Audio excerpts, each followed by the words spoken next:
महाभारत हिंदुओं के लिए ही नहीं बल्कि समस्त मानव जाति के लिए कल्याणकारी है। इससे मानव जाति को एक अच्छी शिक्षा और मार्ग मिल सकता है।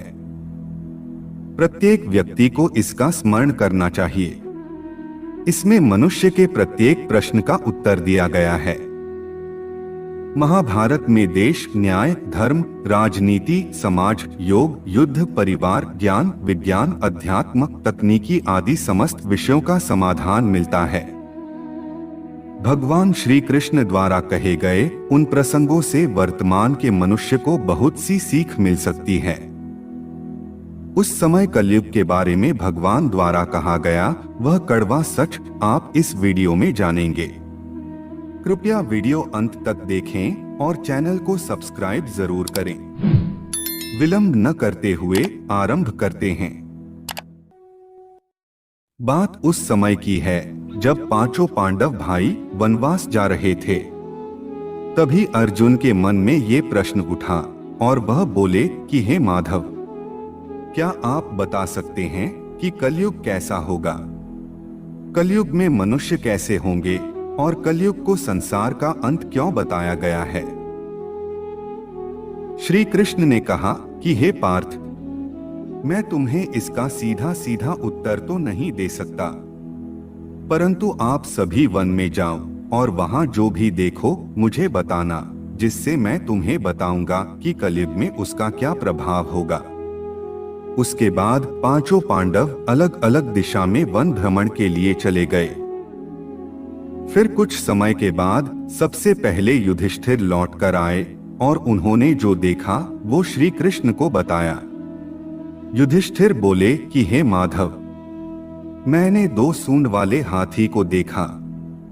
तब श्री कृष्ण ने कहा कि कलयुग में ऐसे लोग राज करेंगे जो बोलेंगे कुछ और करेंगे कुछ और। कोई किसी की बातों पर विश्वास नहीं करेगा। लोग केवल अपने स्वार्थ के लिए एक दूसरे से झूठ कहेंगे।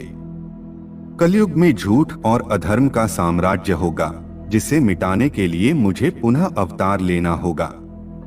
युधिष्ठिर के बाद भीम आए और उन्होंने कहा कि हे केशव, एक गाय को जन्म देते हुए देखा और जन्म देने के बाद गाय अपने बछड़े को इतना जोर जोर से चाटने लगी कि उस बछड़े के शरीर से खून निकलने लगा। भला कोई मां अपनी संतान को कैसे हानि पहुंचा सकती है? जिसका उत्तर देते हुए श्री कृष्ण बोले कि कलयुग में माता पिता की बच्चों के लिए ममता इतनी बढ़ जाएगी कि वो ममता ही उनके बच्चों का जीवन नष्ट कर देगी। बच्चों को अपने विकास का अवसर ही नहीं मिलेगा। वह वही करेंगे जो उनके माता पिता उसे करने को कहेंगे। कलयुग में माता पिता का लोभ अपने बच्चों के लिए इतना बढ़ जाएगा कि वही लोभ बच्चों का भविष्य नष्ट करने का कारण बनेगा। इसके बाद अर्जुन ने कहा कि हे केशव, मैंने देखा कि पक्षियों के पंख पर वेदों का ज्ञान लिखा हुआ है, परंतु वह पक्षी मांस खा रहा था। इसका उत्तर देते हुए भगवान कृष्ण बोले कि पार्थ, कलयुग में ऐसे मनुष्य होंगे जो बहुत ज्ञानी और महान होंगे, परंतु उनके विचार काले और कुटिल होंगे। वह बड़े पंडित वेदों, पुराणों और ज्ञान विज्ञान की बातें करेंगे, परंतु उनके कर्म राक्षसों जैसे बुरे होंगे। कलयुग में इंसान का लालच संपत्ति को लेके इतना बढ़ जाएगा कि बड़े से बड़ा ज्ञानी पुरुष भी संपत्ति के मोह में बंध जाएगा और दुष्ट कर्म करेगा। फिर सहदेव आए और उन्होंने कहा कि हे भगवन, मैंने देखा कि एक स्थान पर 8 कुएं हैं, जिनमें सभी कुएं जल से भरे हुए हैं और केवल एक कुएं में जल की एक बूंद भी नहीं है। वह पूरी तरह से सूखा हुआ था। ऐसा कैसे हो सकता है? भगवन, जहां सभी कुएं भरे हैं, वहां एक कुआं सूखा क्यों है? जिसका अर्थ बताते हुए श्री कृष्ण बोले कि सहदेव, इसका अर्थ यह हुआ कि कलयुग में लोग महल बनाने में, विवाह में या किसी समारोह के आयोजन में लाखों रुपए खर्च कर देंगे, परंतु अगर उनके आसपास कोई दरिद्र भूखा मर रहा होगा तो वो उसकी कोई सहायता नहीं करेंगे, अपितु उससे घृणा भी करेंगे। अंत में नकुल वहां आए और बोले कि हे माधव, मैं जब वन में था तो मैंने देखा कि पर्वत के ऊपर से एक विशाल चट्टान लुढ़कते हुए नीचे गिर रही थी। उसके मार्ग में बहुत सारे बड़े बड़े वृक्ष आए, परंतु वह सभी को तोड़ते हुए नीचे गिरने लगी। अंत में वह एक छोटे से पौधे से टकराने पर रुक गई, जिसका अर्थ बताते हुए श्री कृष्ण बोले कि कलयुग में मानव का अपने मन पर कोई नियंत्रण नहीं होगा। उसका पूरा जीवन व्यर्थ हो जाएगा। उसका मन ना ही धन के लोभ से भरेगा और ना ही सत्ता के लोभ से। इसका केवल एकमात्र उपाय यही होगा कि वह हरि भजन करे, जिससे उसके मन को शांति मिलेगी अथवा मन स्थिर रहेगा और उसका सारा जीवन शुद्ध हो जाएगा, जिससे उसे मोक्ष की प्राप्ति होगी।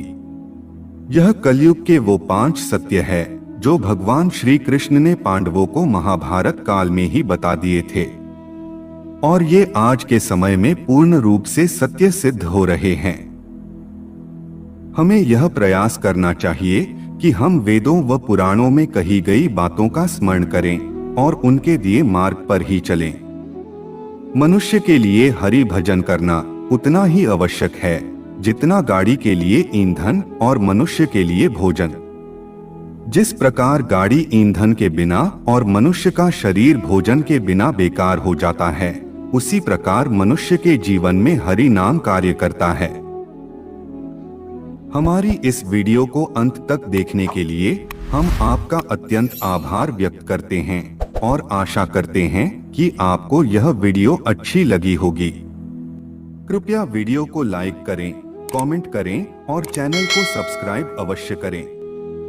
मिलते हैं एक और रोचक और ज्ञानवर्धक वीडियो के साथ।